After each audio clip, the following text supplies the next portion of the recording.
Good morning, afternoon, evening, wherever you are, and welcome to NerdTube. I'm on my own at this particular moment. My cohort and partner in crime will be with me very shortly in Cousin Cheeto. But the show must go on, and once he gets here, we will be debating and discussing together. Actually, he is here. He's just here just now. How you doing, mate? Just finishing up the episode, actually, but I'm here and ready to go. Fantastic. Well, today's episode, I can remind myself the name of it because I should have it, is called But But to connect. Now, this is one of those episodes where you realize, okay, they're about to do something, but because there's a spanner in the works, or as you guys will say, a monkey in the wrench, or some shit like that, we can't continue with what we're supposed to be doing, and we have to deal with this minor problem. The problem being is that the computer Zora doesn't want to give coordinates out regarding where the anomaly is, and we also have another plot as well regarding Starfleet and the Federation having to do some diplomacy and some democracy as well regarding voting for how they deal with this anomaly. First of all, before we start, Cousin Cheetah, how are you doing today? I'm doing all right. Just really busy today, so kind of crazy. But Yeah, back to work, huh? oh yeah, after being off a couple days, it's Shit falls apart. yep. And so that's why I barely had a chance to even sit down and watch this episode. I got to the very tail end of, like, when after the vote and all that, so I got all that down. Um, So yeah, so I'll just be muted while you continue on here a little bit, but I'll chime in as much as you need me to. Okie dokie. So the beginning of this episode starts with Adira and Stamets in engineering, and they're doing some DMA research. And Zora has the coordinates for where the DMA, I believe, originally comes from. So another a place outside of the galaxy. I still don't know what that means. If it's like is it like this place where species 8472 comes from? Is it like that? I don't know. Nevertheless, Mike has been called into engineering by Stamets because they have an issue, and the issue is that Zora is refusing to give the coordinates. And the reason why she's refusing to give the coordinates is because she's worried about what will happen to the Discovery crew because this anomaly, this DMA, it is obviously extremely dangerous, and she has a lot of concern for the crew. So she's refusing to give the coordinates. This was the pre-credit sequence. How did you find that, Cousin Cheeto? Um, what was that? I'm sorry. What was the question? The pre-credit sequence of the DMA being kind of found the origins of the location of where it's supposed to be, and Zora having the coordinates of this place, but not willing to give the coordinates to the Discovery crew because she's worried that they'll die if they go looking for it. This kind of harkers back to last episode, where I was like, I'm not really feeling the Zora is sentient thing. It's growing on me a little bit, just because it's the sphere data and the ship, and it's okay. I'm not hating it as much as I was last week, but the of course the ship has to hold that information because it's worried about the crew. So I don't know. She's a bit reverse Howl in this one for sure. I'm not saying that she went nuts on everyone, but obviously she's making decisions Yeah. when people are hoping that even though she's sentient, she just fucking listens regardless.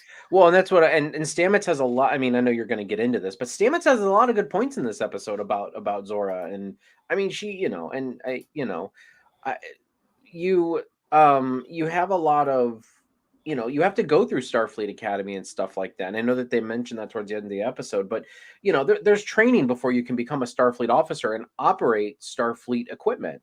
Well, this is Starfleet equipment, and it hasn't. I don't know. I'm gonna see how this develops before I make like a whether I really actually like it or not. But this is definitely one of those things that I'm kind of just like, really, are we really going down this route? Like Data made sense because he was an android living in a human form, like a human form of a body. So he I had remember stuff. that to with Bruce relate to. Maddox. I remember that entire episode. Yeah, like, well, and it's also through the movies and everything like that. So I mean, it was a big part. But this is like the entire ship now, and it's kind of just like, meh, like I don't know how I feel about it, but Well, I go anyway, ahead. Kovic. After the credits, we have Kovic backed by the amazing David Cronenberg. He's talking to Mike about Zora's disobedience. He sarcastically reminds Michael that he's the one with knowledge on sentient beings, and also because Michael believes she's, considers herself to be the captain of the ship, she thinks that's her ship, so Zora is part of her crew, or she at least owns Zora. But once again, Kovic puts her in a place and saying that you don't own the ship belongs to Starfleet. I really like David Cronenberg's sort of deadpan sort of authority figure sort of character he's got here. I mean, he's not, we come across throughout this episode, and actually from previous episodes as well, he's not an asshole. You know what I mean? A bit like Vance as well, Captain Vance. He's not an asshole. He's, but it's, like, because sometimes you can make characters very one dimensional, that because they come across a particular way, um, you assume that they're going to behave like this particular way the whole time. But that's never been the case with Kovic, and I very much appreciate how he panned out during the course of this episode. Where does Zora end and the ship begin if they prepare to remove her consciousness? This reminds me of the trial over who owns data. Well, they did mention the fact that they could remove her consciousness, and we are 1,000 years into the future, so they had the technology to do that. It'll be interesting to see how they can perform that, and if Zora was able to battle that as well. It'll be like a Star Trek version of Scanners, Daniel Vance, if you know what I mean. I'm pretty sure you do. Starfleet has a mass gathering and to discuss the DMA, and we see the general from Earth from season 3. Did you remember her when you saw her? Cheeto? Yep. Actually, I was really, really happy to see. I don't. Were they called United Earth? I can't remember. I Or can't remember, but Titan is part of the Earth's contingent now, yeah, and I that was. was really nice to see. Yeah, I was. I mean, I am glad because remember, I think we were questioning at the beginning of this season whether Earth had rejoined the Federation or not. And I'm glad they haven't yet, just because it gives us a little bit of like political tension because we want Earth to be back in the Federation. But the It's thing weird that Earth is isn't it? Like you would think that Earth would be part of it, but it's not. It's very yeah, weird, don't you think? I think it's a great change. Like I Yeah, think it kind I of does agree. a good job of making the Federation its own thing and then Earth its own thing because like because Starfleet Federation HQ's always been on Earth. Like it's kind of like, very Earth centric, and I get it. Like back in the '90s and the '80s, and even in the '60s, it's like, well, yeah, we always cared about Earth, but in this day and age, we've kind of moved past that single mindedness where we can be like Starfleet is and Federation headquarters is its own thing, and it doesn't have to be housed on Earth. Would I be surprised if they move Starfleet headquarters back to Earth, when once they rejoin? I wouldn't doubt it, but I also hope they don't. Like I hope Starfleet headquarters or at least Federation headquarters is something that is independent of a planetary body because it really needs to not be like central focused on Earth or central focused on. Now, I mean, even if it's a mobile station where it's like it can travel, like like not like not like a big not like a big like mobile home, but like like it can actually travel in certain way. I don't know. See, I didn't think this one out too well, but I'm just hoping that Starfleet headquarters is not just a centralized location anymore. It can be somewhere else, whether it's because I mean, you figure in the 32nd century, they would have maybe the capability to move a space station at warp speed, rather because I mean, if you think about it, it's space, it's warp. Like if you break down the science of it, it honestly, as long as you have the power source and the inertial dampeners, it doesn't matter how big. I mean, we saw the one episode where that space station was just flying through space. I mean, that's just because space, there's no resistance in space unless you're near a planetary body and gravitational forces. So it's just kind of like I kind of wish we did get to this point where it's Yeah, like, space stations are still spaceships. yeah, They're not. they Yeah, don't have big old engines on them. I mean, I'm sure they can move though if they have to. Well, and You they and know, they have in the past. I mean, like it's on Deep Space Nine. I think the first episode actually, or the first pair of episodes, they did. They moved the station in between the wormhole and the Cardassians. So I mean, there's ways to move a ship. But I meant more like at like a warp speed travel. But that's what I'm saying though is I figure in the 32nd century they can Star Trek technology that into existence. Like if Federation headquarters was able to move now that they have the ability to commence warp again, and maybe just to keep it mobile, not to just oh, we have the Federation has to go here because yada yada. No, they want to keep it mobile because Federation headquarters needs to be something that's kind of out, anonymous and not an easy target, especially in the day and age when the Federation is nowhere near as strong as it was before.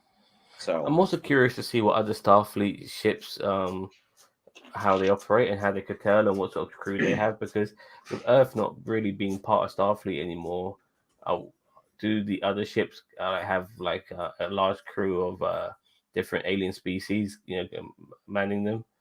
That I'm very curious about that. You can understand Discovery being kind of traditionalistic and having a lot of human characters in there because they come from the past. But like I said earlier, with Earth not being part of the Federation, who's manning those ships now? I mean, we still see a lot of human characters, obviously Vance and a few others are still harboring themselves around. But anyway, so we have a mass gathering, as I said earlier, and in that mass gathering, we also see Book and Tarka. They bump into each other. They have a little chin wag. They seem to be on a similar wavelength. President Rilak informs everyone that Starfleet will soon have information on the DMA or source of origin location. So she's banking, even though I'm not sure that she knows that Zora is holding out, but she's kind of banking on Discovery getting this information. And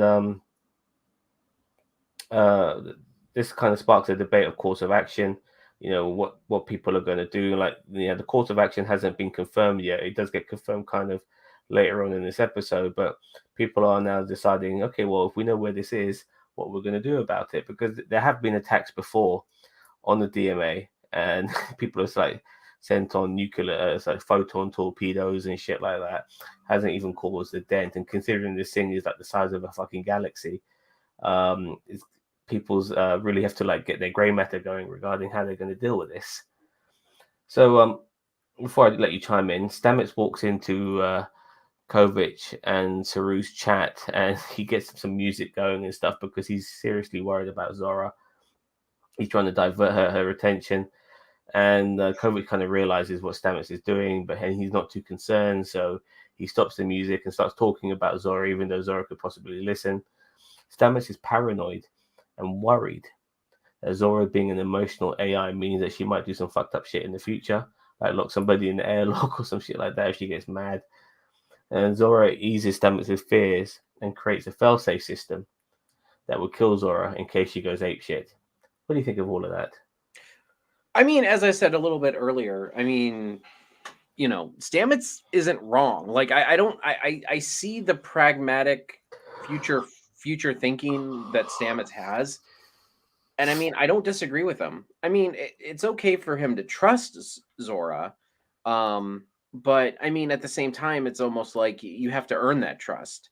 And geez, oh Pete's, we are getting I got it. I hammered. got him. I got him. But yeah, so I mean, I I like how Stamets was going about it. I felt like it was kind of like a Saru and what's the guy's name again? I can't remember the old guy. Kovic. Kovic. Kovic. Saru and Kovic was over here, and then I felt like Tall, Gray, and Kober were over here, and then Stamets was kind of on his island, all in of himself, trying to be logical and reasonable. And as I said, I don't have a problem with Stamets coming to a trust angle on this whole thing, but at the same time, I'm kind of like he had some pretty legitimate points. Yes, I mean, did he come in and turn on the music, and that was a bit much? I'm like, okay, he should probably know that the computer can hear, and he probably should have known that they knew that. And I do like the fact that the guy was like, he's like, well, I think she should be involved in this conversation too, you know?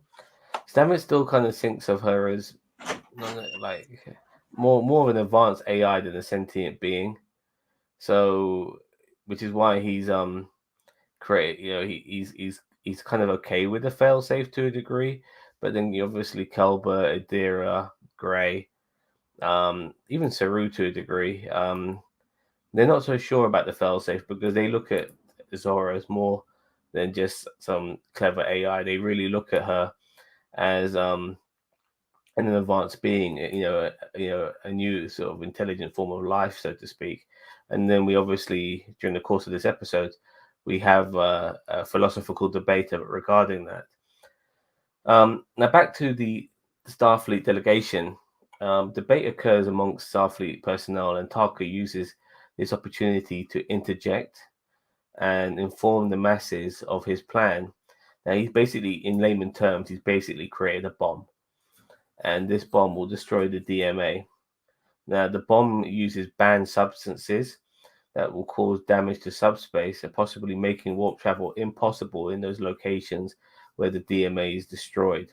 A bit like a nuclear winter, so to speak, in space, like an aftermath, so to speak. Um, what do you think of that idea from Tarka and how he boldly intervened with his idea? I mean, it tracks for his character. I mean, he's definitely a butthole, but he's not like I'm okay with the fact that he had an opposing point of view.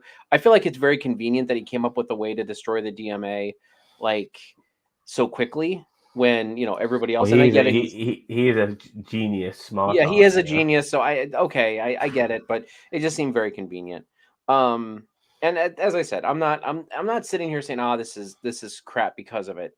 But so yeah, I mean, okay, so he had some time to work on it, and he figured out a way to close the DM. Well, he thinks he has a way to close the DMA, and so my dog's Destroy it whining. because he doesn't want to tickle it. He wants to destroy it. Remember, Yeah, and so Zora is well, one of technically, he wants to save the power source too. So I mean, it's just a little convenient, but okay. Um, then if, so I do like the fact though that there are serious repercussions to this. Like, it can't just be like, hey, we're gonna blow this thing up and now everybody's saved. It's like, no, there's gonna be significant repercussions. And I mean, if we didn't have the burn last season, I kind of would be interested to see what happened with this whole nuclear winter type subspace thing. I would that would be generally interesting on how the Federation deals with that. But I feel like since we had the burn last season, we kind of already dealt with something similar. I mean, yeah, it was more on a galactic scale. The burn was more on a galactic scale rather than like a certain section, a sector of space.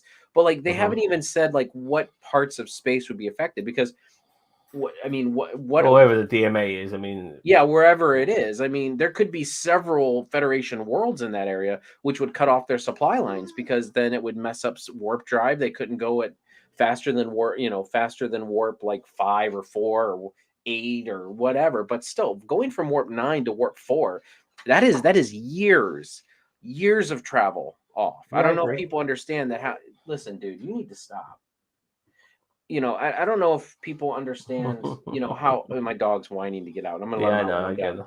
Um, like, I don't understand. Like, I don't think people understand. I can't break down the math for you, but like, we are talking like, okay, so a warp 2 vessel, it would take years to travel from, like, in Enterprise, years to travel between systems. I remember that bit of unethical shit they did at And times. A then, bit, but yeah, then the warp 5 ship could do it in just hours. So imagine that from a scale of like warp 9 to yeah, like that, and it doubles like every time. So you're talking about, you could be catastrophically eh, destroying an entire sector of either Federation space that it has habitable worlds in it. So I mean, it's not just a fact of now. I mean, they yeah. didn't really. Yeah. My You my mentioned problem, collateral damage and stuff like that. yeah, and and they said the collateral damage, but they made it seem like it was only collateral damage on the other side. I don't think they emphasized the collateral damage on this side of the DMA well enough. I mean, they should have probably thrown out some name. They should have thrown out and been like, "Listen, right now, if we do this DMA is really like is in the wake of Ferenginar. Like, not that it's like being destroyed, but it's like the explosion of the DMA will affect all the surrounding sectors and Ferenginar and Cardassia and Bajor and all these other areas that are close to each other in the Star Trek universe are." will be affected by this too. I really think they should have put some scale to this. Like, this device, not only will it affect us on this side, but it'll also affect majorly on the opposite side. So that's why the part of me wants to see what happens here, but then the other part of me is like, yeah, we just had this with the burn. So go ahead. I agree. Well, back to the lads regarding Zora. Kovic, Saru, Stamets, Colbert, Adira, and Gray discuss Zora's failsafe. Now, this is where like more of the ethical side comes into it as well, because I think maybe only Stamets is on the side of keeping the failsafe going, but everyone else thinks that she's a living being. She doesn't need to have a failsafe. Kovic then asks Zora what's her prime directive, and it's not to serve the public trust, to protect the innocent, uphold the law. And it's not like that at all, RoboCop style.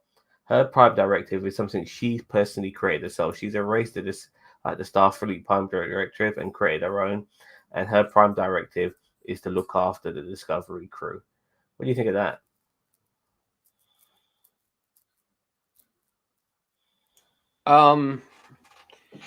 So one more time. I caught part of it. I just finished the Well, episode. well, we had Kovic ask Zora what her prime directive is. Oh Yeah, yeah, I mean that whole part of, as I said, I'm just not feeling it. You know what I mean? I'm not feeling the part of Sora being sentient and all this other mumbo jumbo and everything like that. I'm sorry, I'm just not feeling it.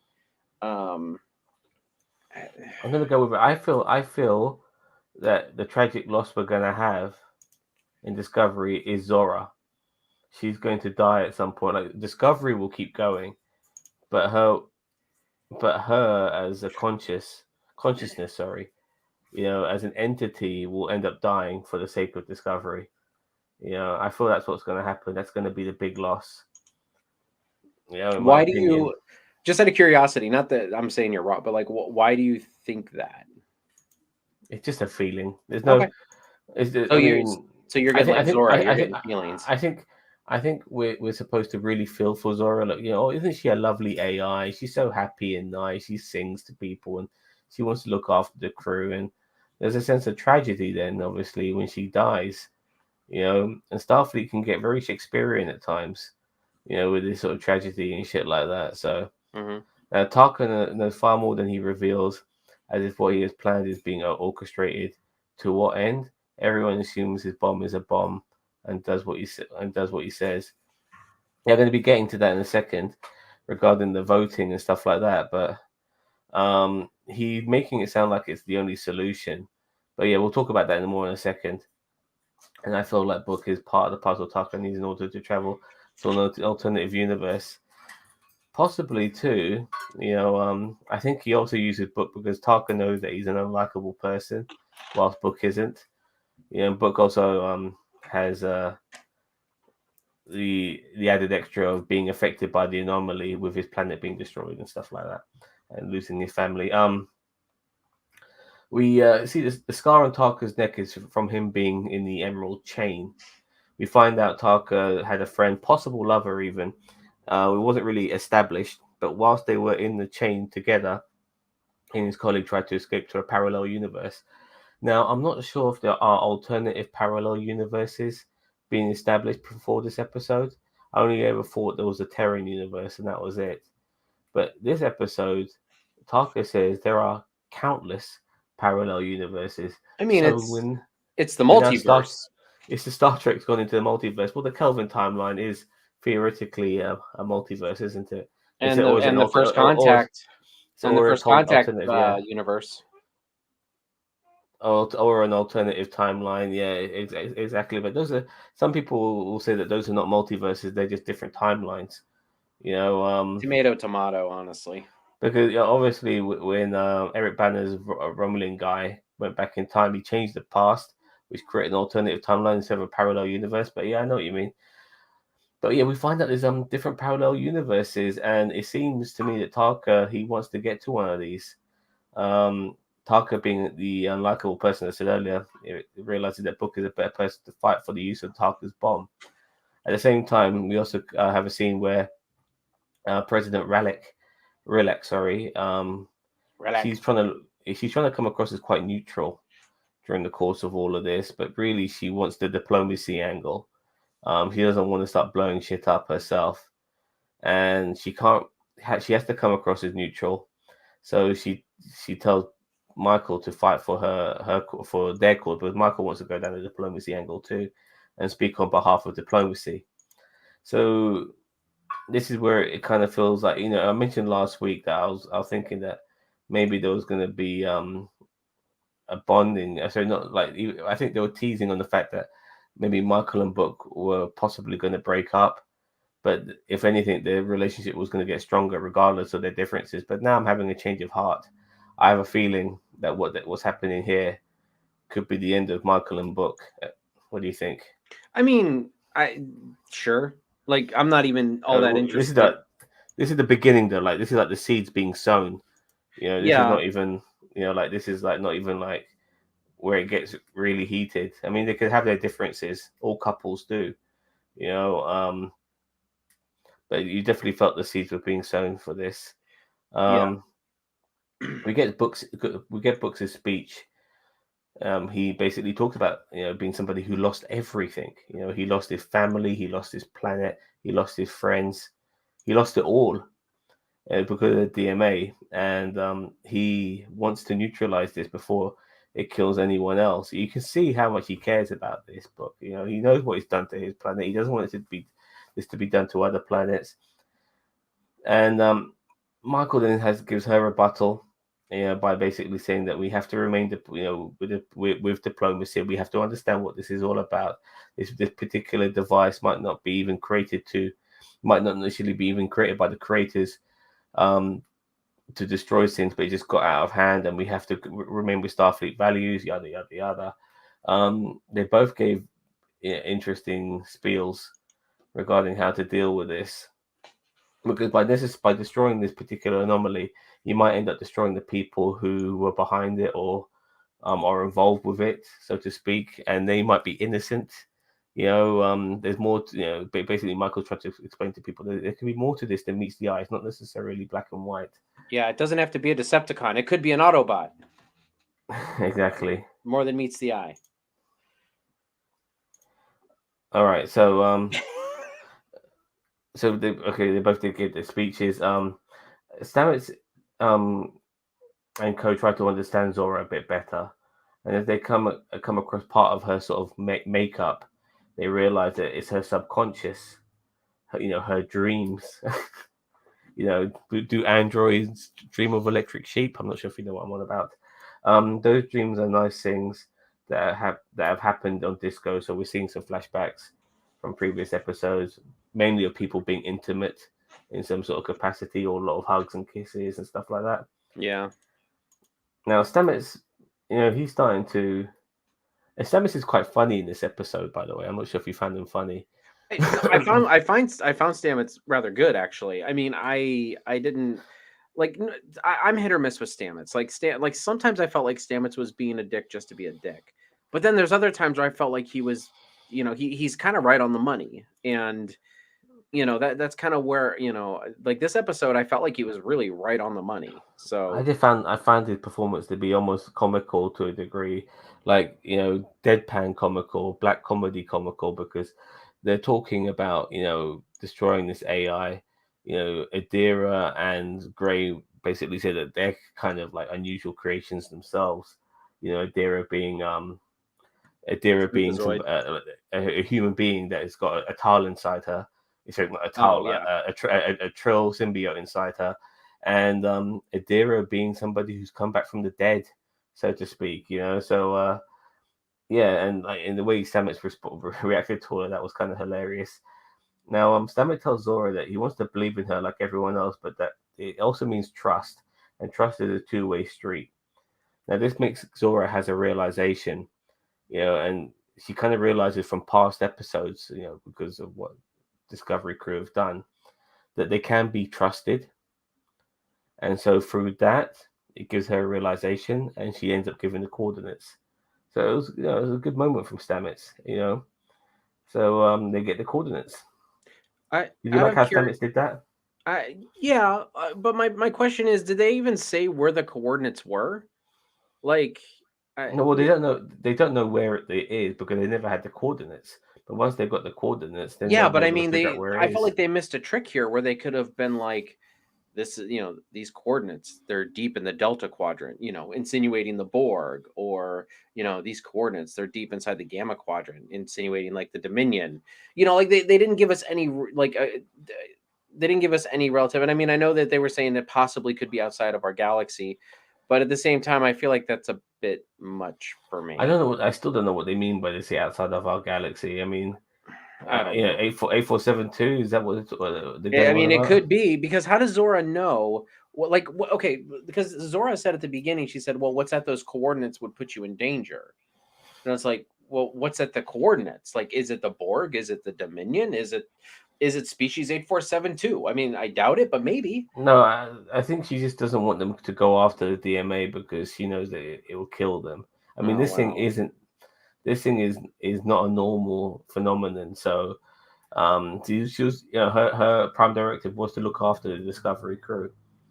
No, Now, I think that's a bit. As I said, if they would have given us a hint of what was at those coordinates, maybe we could feel some sense of dread, you know, or whatnot. But I don't know. I really would have. I was hoping by the end of the episode we would find out what is at those coordinates, and it would be something, even if it is like that's the coordinates of the center of the galaxy, or that's like with the whole Star Trek 5 thing where some people theorize they were tying God, the entity that claimed to be God, it, was trying to claim that in that was going to be a tie-in or something like that, which I would have been fine with. They could have explored that race a little bit better, may take something really crappy in the Star Trek universe and turn it into something better.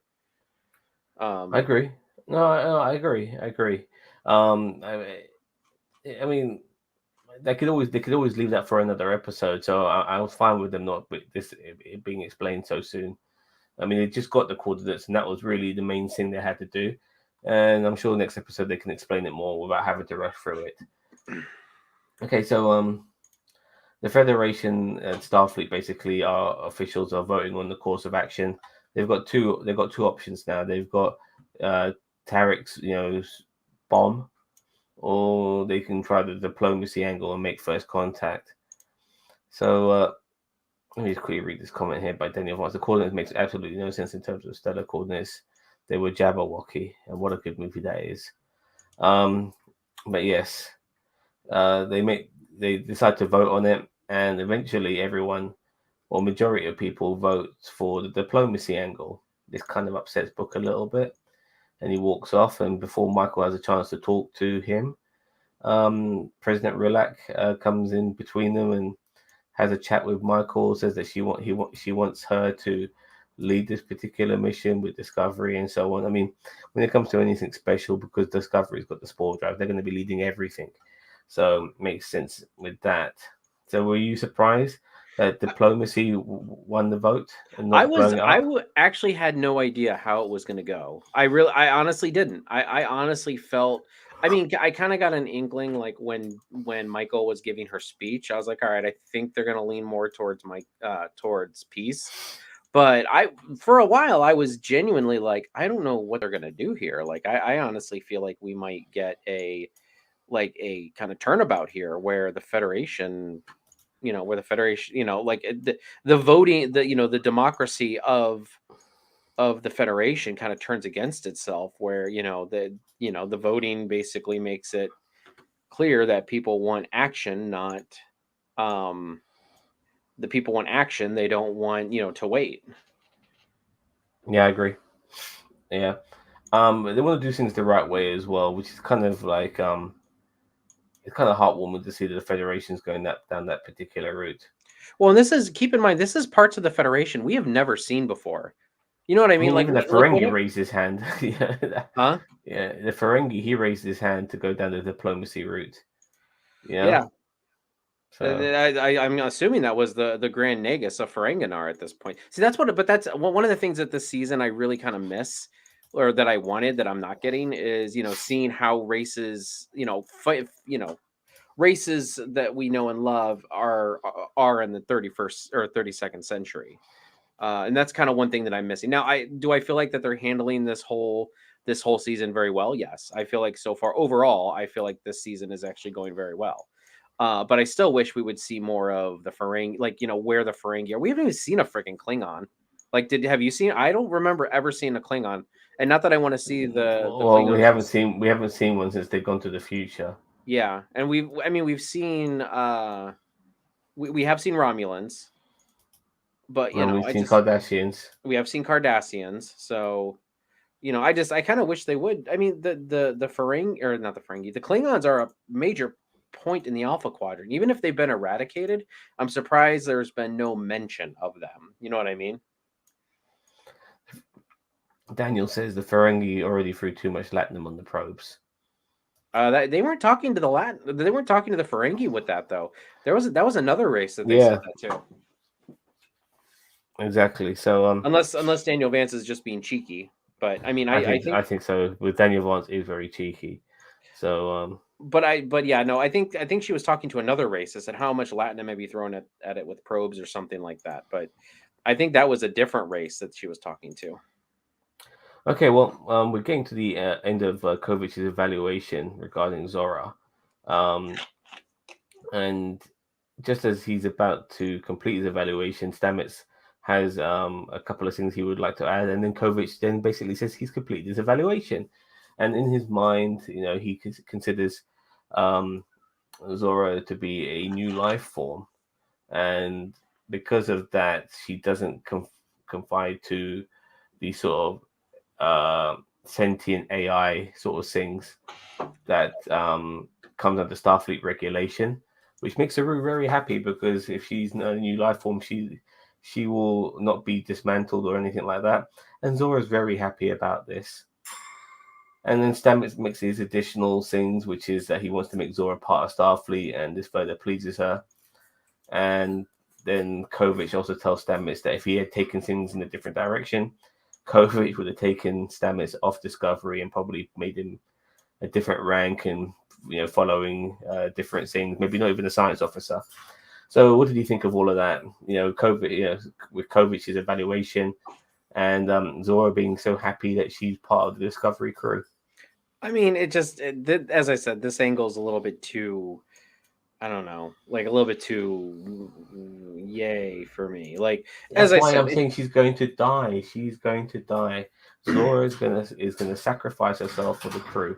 Her whole thing is about looking after the crew, and she's going to die because having a fucking talking AI all the bloody time is going to be a bit too much. I don't So disagree with you. As I said, I mean, you're not wrong about that. But remember Flubber? I yes, I always go remember. back to Flubber when his robot died. I was so sad when that robot died. It's been That so flying, long since I've seen that that movie. that flying battery's not included fucking thing. Oh, I do. Yeah. Yeah, yeah. Zora will get a new body. Yeah, probably someone really hot. Um, I mean, you're not wrong. and she'll walk around like with tight in a tight outfit. You know how they do Oh no, not the cat suits. it. Please don't. Please don't. Not the cat Well, suits. No more that cat she suits, please. chooses. Yeah. So No more we're with Seven of Nine. Gray and Adira. They're in 10 backwards, 10 and backwards. Gray tells basically Gray wants to go back to Trill, and I'm actually really happy because I can't stand Gray. I really can't. Like, I wish Gray was just a member of the crew, but he feels like he feels like a left wheel, a fifth wheel even. My God, a left wheel, a fifth wheel. And I'm not a big fan of Gray. He's a very much a shoehorned in character after they killed him off to bring him back, and they don't know what to do with him. So, in my opinion, sending him back to Trill seems like the best thing. And Adira is going to also spend a week in Trill as well, you know. Which So I'm kind yeah, of happy about. As I said, I mean, I felt like it was getting too crowded. And I mean, I know with uh, Adira going for a week is fine. I mean, but if you notice, we didn't get any supporting cast. Like, it depends on who you consider supporting cast, but I mean, like, we didn't get any of the bridge crew this episode. I don't even think we saw them. Did Well, we? they I don't. we were on a space. They never went out. It was all space station. Yeah, I don't think we saw any of them. So, I will hope that next. Well, I know we're on mid-season break right now, but I really would hope that they would give the actual crew a little bit more shine. Which, if you look at the preview for February 10th, it did look like Owu was going to get a little bit of shine. At least she was going to be with the Yeah, captain on her away mission, and I think there were some other images uh of Kayla, which I know I can never remember her actual last name, but Kayla and who else was with them? I think it was Kayla and somebody Detmer, you else. mean Detma, yeah. I know Detmer, her first name's Bryce. Kayla, and I can always remember Kayla. I just can never remember Detma. You've But got Owu, Detma, Detmer, Bryce, and Reese, yeah, I think I and saw some and of them. Blondie, So whose hopefully name I they'll can't get some more remember. shine now that some of these other characters are temporarily being written off. Yeah. And but I look at it like this.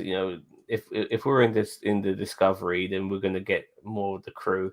But as we weren't, it makes no sense to use them because what the fuck they're going to do, unless we have some sort of additional side plot, like a C plot, so to speak, where we follow them about for some fucking reason.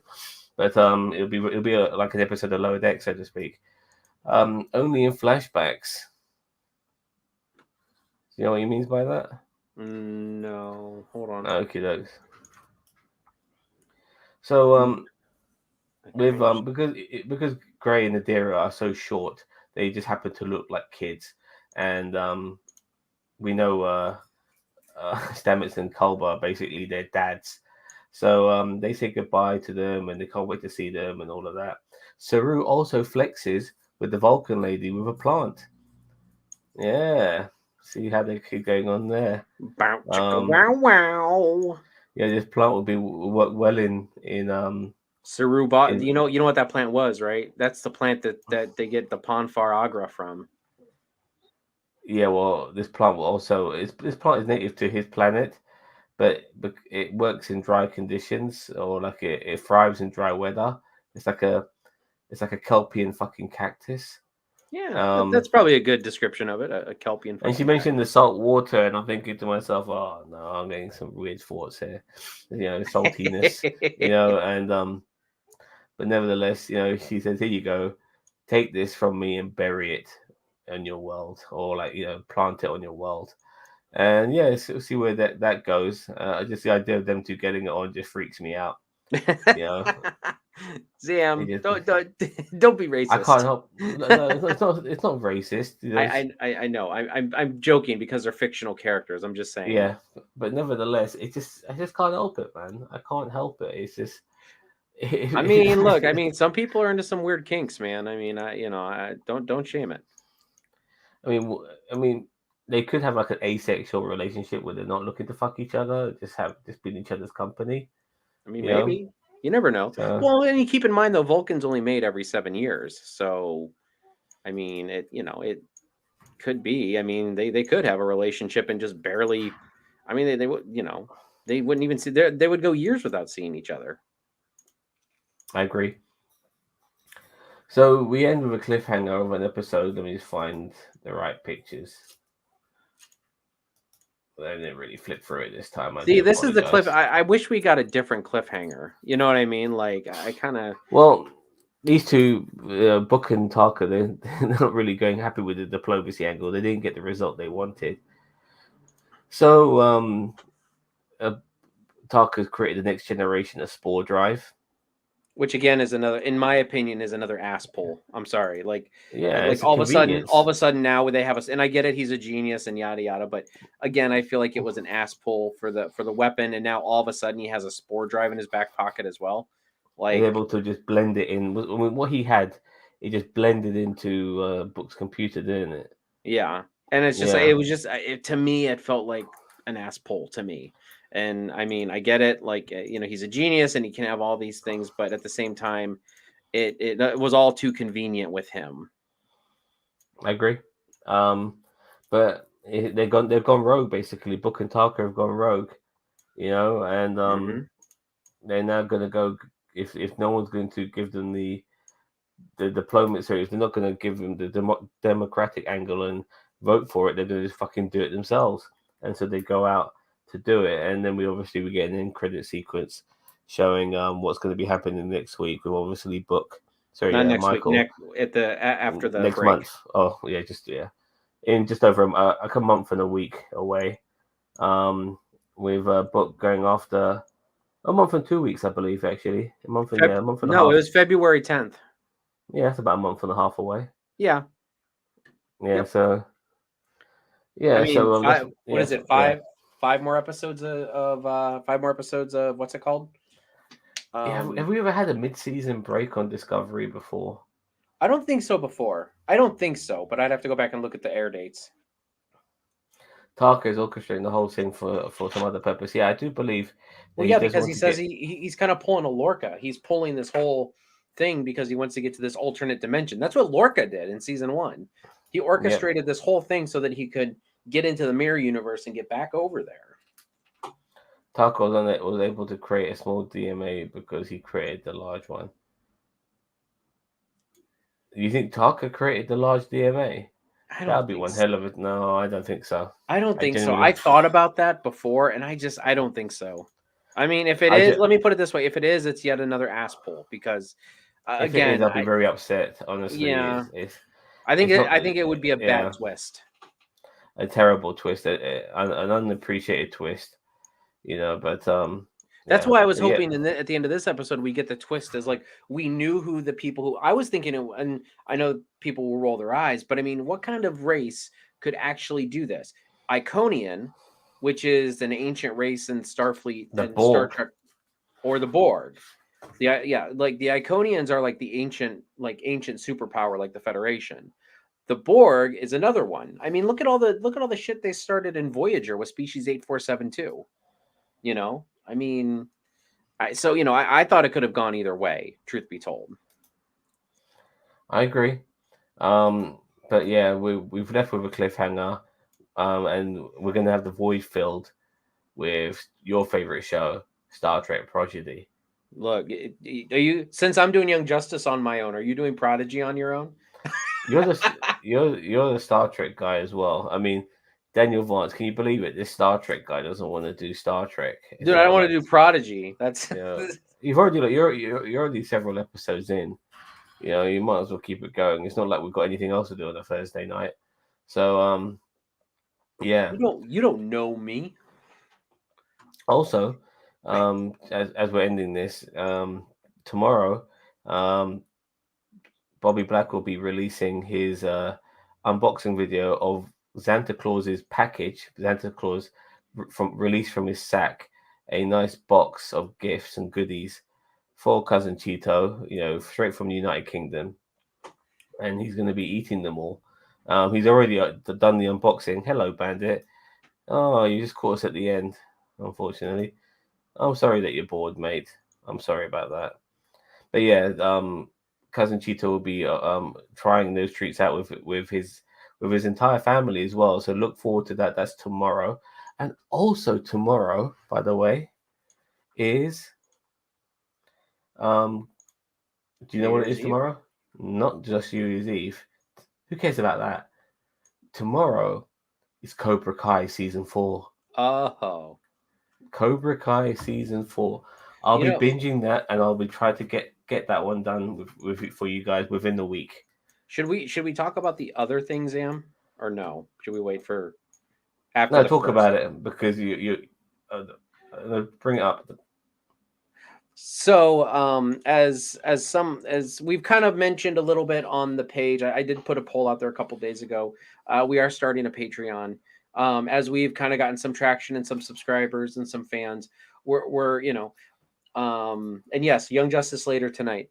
Uh, Me and Zam have kind of talked it over, and we decided to start a Patreon. Now, this Patreon is not anything that that is ever going to be required. Like we're not going to start holding back videos from you guys. Like you're still going to get our reviews on YouTube. You're still going to get you're still going to get a lot of the great contact, the fan film reactions and stuff like that.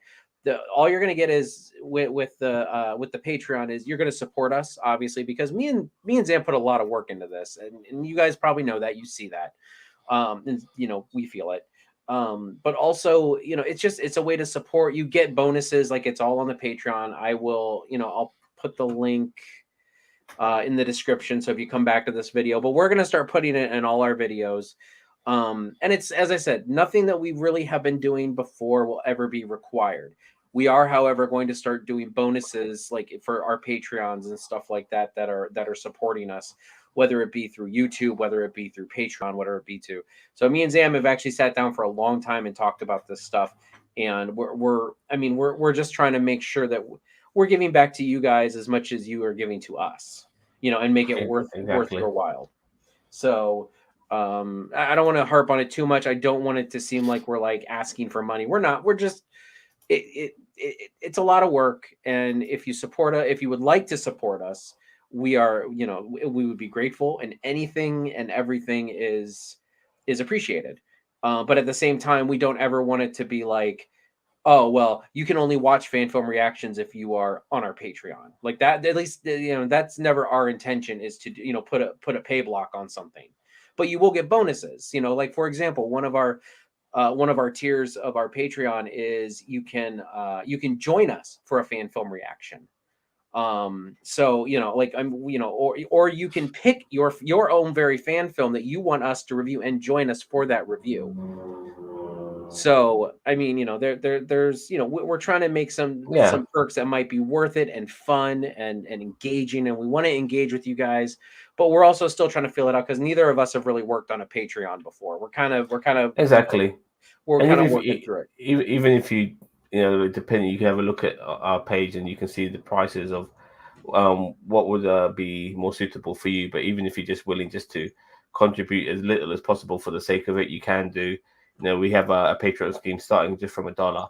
So every all types of avenues are available for people who want to help us out, as we do put a lot of work in this channel. We're up all night trying to figure out new methods, new things. What would appeal to people. We're not like a one-dimensional channel here where we tend to focus on one particular genre. We focus on everything. I'm really gutted actually, Cheeto, because I made that Full Metal Jacket film reaction and it got bloody blocked by YouTube. Kind of gutted by that, but nevertheless, we have reactions to so many things. I'm going to be doing some more food reviews as well in the future from Wilderness Cooking. And obviously, we had the Book of Boba Fett, Cobra Kai, as I mentioned, will be coming out soon. There's that new movie, Don't Look Up. I might actually review that over the weekend as well. The one with Leonardo DiCaprio. Everyone's talking about that at the moment. So yeah, I'll be keep an eye on this on YouTube. We have something for everybody, and you'll be finding out very shortly that Cheeto will be doing his Young Justice as well later tonight. So Yep. as I said, there's something for everyone. So anyway, with that all being said, I posted the link here in the chat. I'll probably post it in the description after we're done. And if you're watching this on the rewind, as I said, everything and everyone, we appreciate the engagement that you guys give us, and we appreciate you guys showing up. Like your views and your likes and your shares are all that are all that we ever want. So don't think that like that we're just fishing for stuff. It's a lot of work, and it would sometimes let's be real, sometimes it would be nice to get a little bit back. So but we want to keep bringing content out because we like what we do. Yes, Yeah, we Bandit, do. even you. So anyway, I can drone on for hours, but anyway, so Even you, Sam, go ahead and take Cheeto, us yeah. out. All right, so don't forget to like, share, subscribe to NerdTube. We're on various channels: Facebook, YouTube, Twitch as well. You can find us everywhere and anywhere. And remember that we are the greatest YouTube channel you never heard of. We'll see you guys later, and I think maybe we'll wish you a happy New Year. Nah, sure. Happy New Year. I guess so. Take care, everyone. Bye bye.